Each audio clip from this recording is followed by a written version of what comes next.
मैं हूं अंकित अवस्थी। आज के सेशन में काफी सारे विषय हैं जो हमें डिस्कस करने हैं। सबसे पहला विषय तो यही कि नेपाल के अंदर नए प्रधानमंत्री की नियुक्ति हो गई है। ये चुनकर नहीं और नियुक्त होकर आए हैं, इसका मतलब है कि ये अंतरिम सरकार से बने हुए प्रधानमंत्री हैं। अर्थात इस सरकार की जिम्मेदारी आने वाले समय में चुनाव कराना है। बिल्कुल वैसे ही जैसे बांग्लादेश के अंदर फिलहाल जो बनी सरकार है, जिम्मेदारी उनको भी प्रधानमंत्री निर्वाचन की ही दी गई थी, चुनाव कराने की ही दी गई थी, लेकिन वो अभी तक करवा नहीं पाए, वो दूसरी बात है। नेपाल के अंदर जो फिलहाल सरकार बनकर आई है, सुशीला कार्की जिसमें प्रधानमंत्री बनकर आई है अंतरिम सरकार की, भारत की तरफ से उन्हें बधाई दे दी गई है। तो आज के सेशन में हम जिक्र करेंगे अंतरिम सरकार का निर्वाचन कैसे हुआ या फिर नियुक्ति कैसे हुई, क्योंकि निर्वाचन के लिए भी आपको आज एक ऐसी विधान के बारे में जानकारी मिलेगी जिसमें सोशल मीडिया पर बैठे हुए जेनजीज ने बिल्कुल सोशल मीडिया के माध्यम से ही प्रधानमंत्री बना दिया। दुनिया के लिए अपने आप में यह बहुत अजूबा और अनोखा है।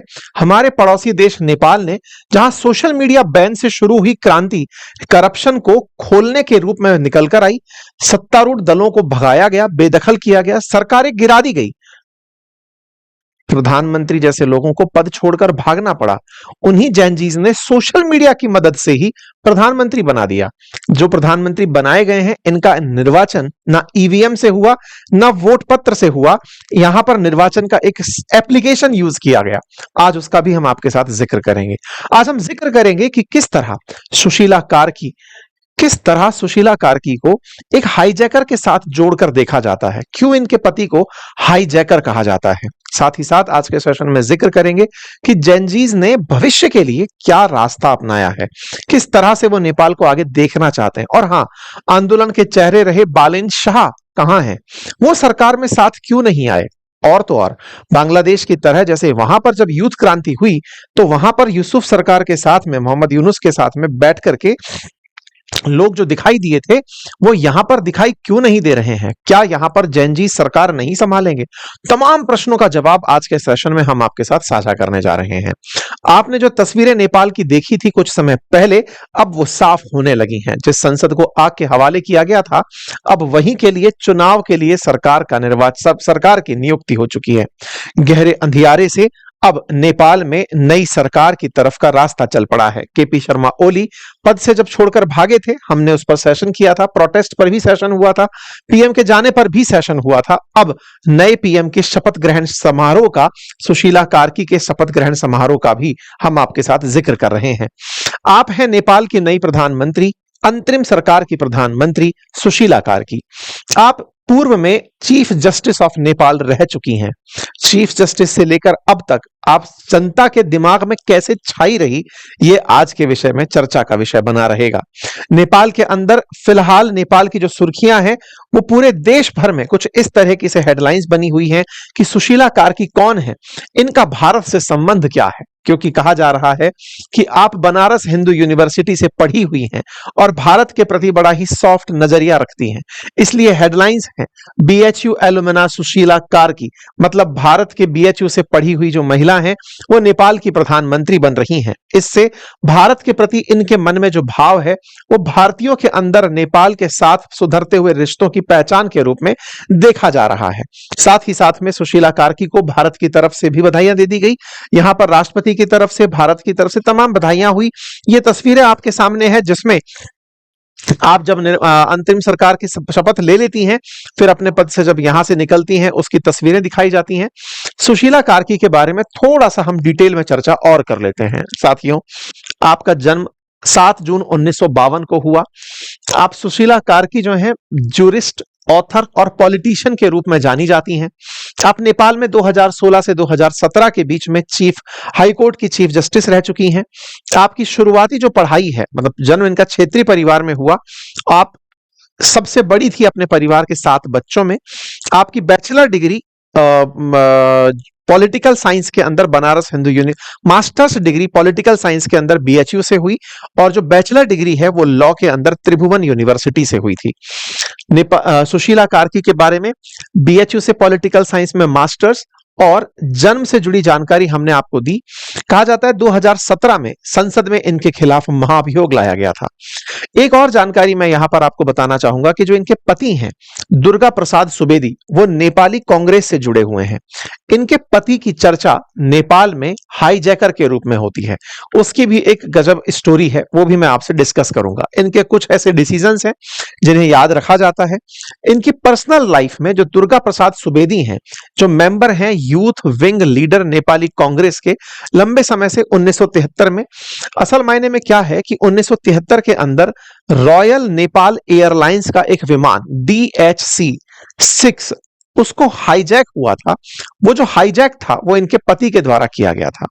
ये इनके जो पति हैं वो इन्हीं के साथ में क्लासमेट रहे हुए हैं।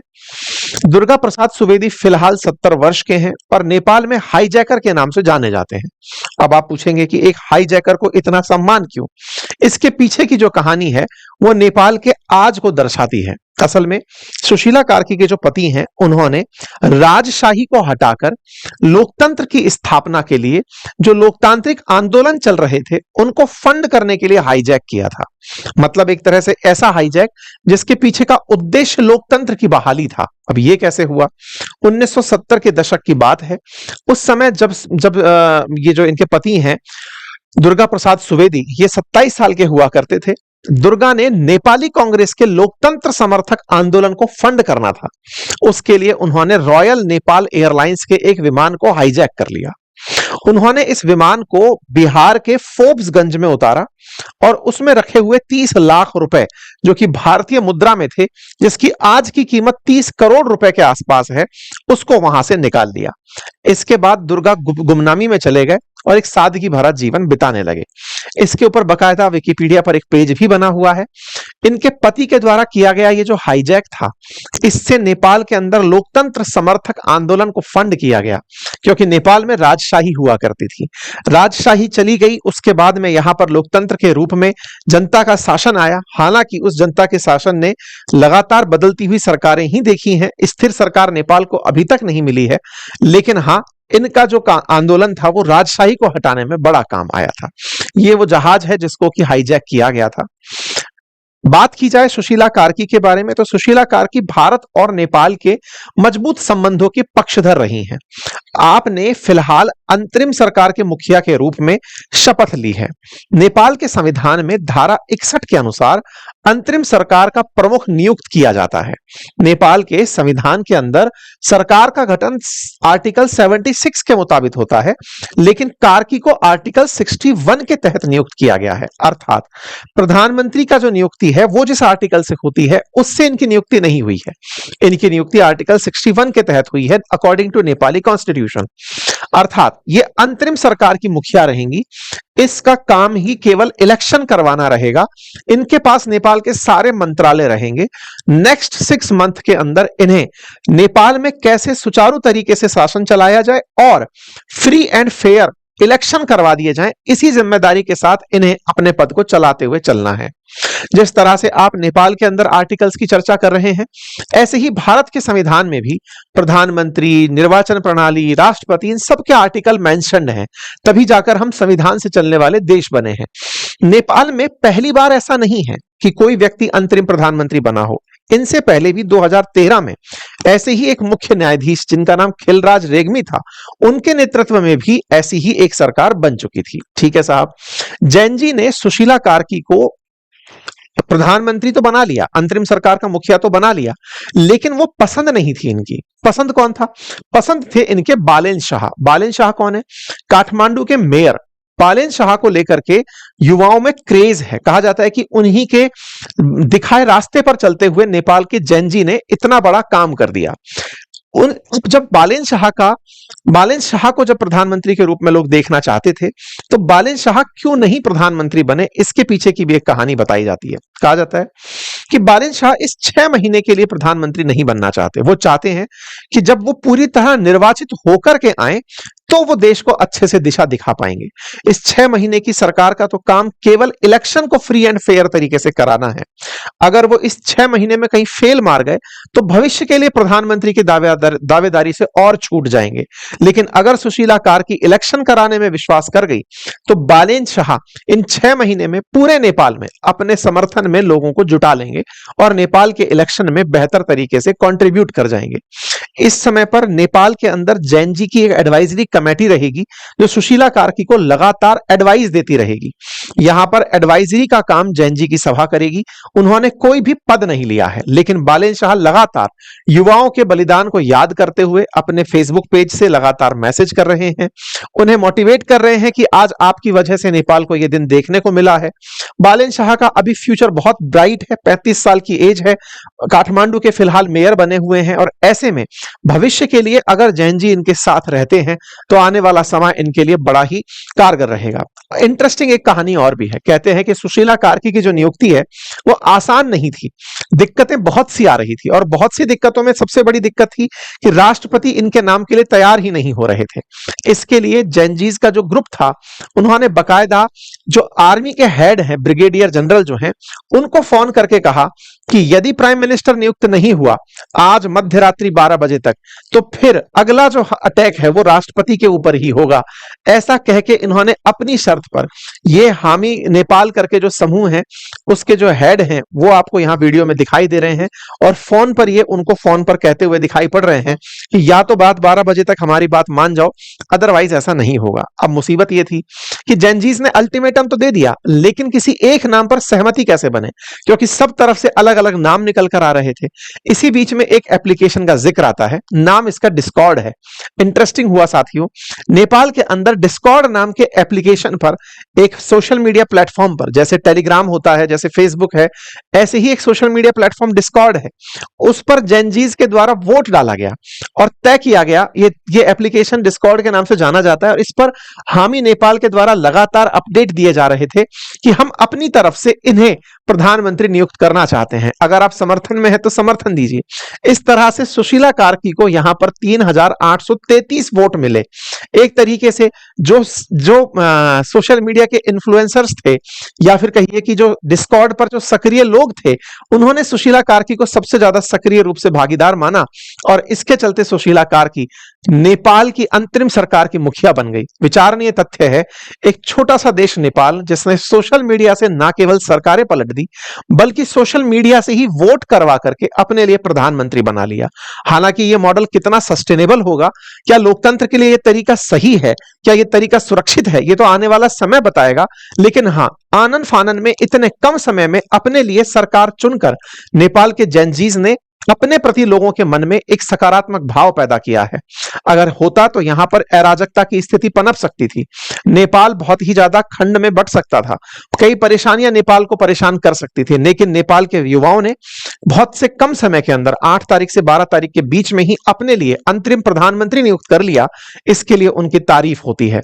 नेपाल के अंदर बकायदा हामी नेपाल के द्वारा सबको सूचित किया गया कि हमने अपने लिए अंतरिम प्रधानमंत्री बना लिया है। इस विषय को सब लोग समझने से पहले ही विचलित हो जा रहे हैं कि यह हो कैसे रहा है। एक अच्छी खासी सरकार चल रही थी, केपी शर्मा ओली बढ़िया से नेपाल से निकल करके चाइना घूमकर आए थे, चाइना में एससीओ की मीटिंग अटेंड करके आए थे, उन्हें पता ही नहीं चला एक ऐसा आंदोलन उठा, रातों रात आंदोलन ने सरकार के सामने दबाव पेश किया, सरकार की जिद के चलते 51 लोगों की जान चली गई, लेकिन वो बलिदान व्यर्थ नहीं गया। सरकार को छोड़ना पड़ा, पद छोड़ना पड़ा, संसद भवन से निकलकर भागना पड़ा, पूर्व प्रधानमंत्री की पत्नी की जान चली गई। तमाम प्रकार के ऐसे मसले हुए। छात्रों ने या जैनजीज ने पूरी तरह से नेपाल को अपने तरीके से देखना शुरू कर दिया। परिणाम यह निकल कर आया कि सुशीला कार्की इनके यहां प्रधानमंत्री के रूप में दिखाई देती हैं। सुशीला कार्की को ये जो हामी नेपाल हैं, उनके जो लीडर हैं, वो इस तरह से दंडवत होते हुए प्रणाम करते हुए दिखाई देते हैं और वो इनसे एक्सपेक्ट करते हैं कि अब आप ही देश के लिए अच्छी सरकार के निर्वाचन में कंट्रीब्यूट करिएगा। देखना होगा कि आगे क्या होगा। लेकिन बात हो सुशीला कार्की के पूर्व के बयानों की, जब ये प्रधानमंत्री नहीं बनी थी, इनसे जब पूछा गया था तो ये पहले भी प्रोटेस्टर्स का या छात्रों का साथ देते हुए दिखाई दी थी। इसके चलते ही छात्रों ने इनका समर्थन किया। इसी के साथ साथ अब इंटरेस्टिंग बात यह है कि जो ओली की पार्टी है, जिसको पद से हटना पड़ा, जो पद से हट करके सरकार से भागना पड़ा, अब वो विचलित हो रहे हैं कि ये हो क्या रहा है। इलेक्शन होते थे, सब कुछ होता था, ये सब कुछ के बिना ही नेपाल में नया प्रधानमंत्री आकर बैठ गया।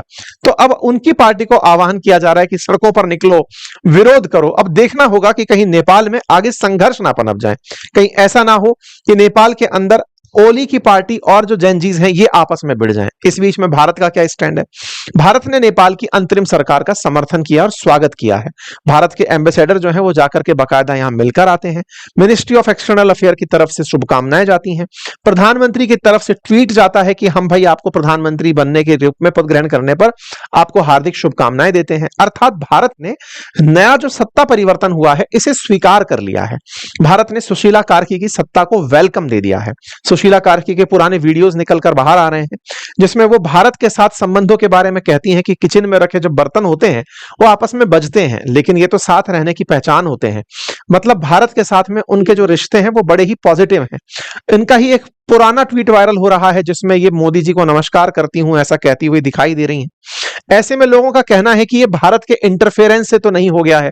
हालांकि भारत इस बात से साफ इनकार करता है, क्योंकि वहां के जेनजीज ने करप्शन के खिलाफ ये काम किया है। अब उनके इस आंदोलन को भारत से जोड़ करके वेस्ट तो नहीं करना चाहिए, अपितु जेनजीज ने खुद के लिए अच्छा भविष्य चुना है और भविष्य में और अच्छा चुनेंगे। इसके लिए अपन लोग उनको शुभकामनाएं दे सकते हैं।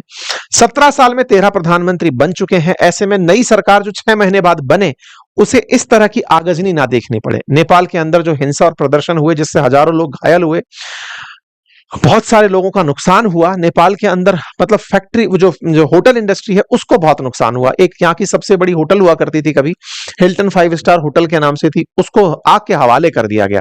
जेनजीज की वजह से 25 अरब रुपए का होटल व्यापार को, क्योंकि पर्यटन बेस्ड इकोनॉमी है नेपाल, उसको नुकसान हुआ।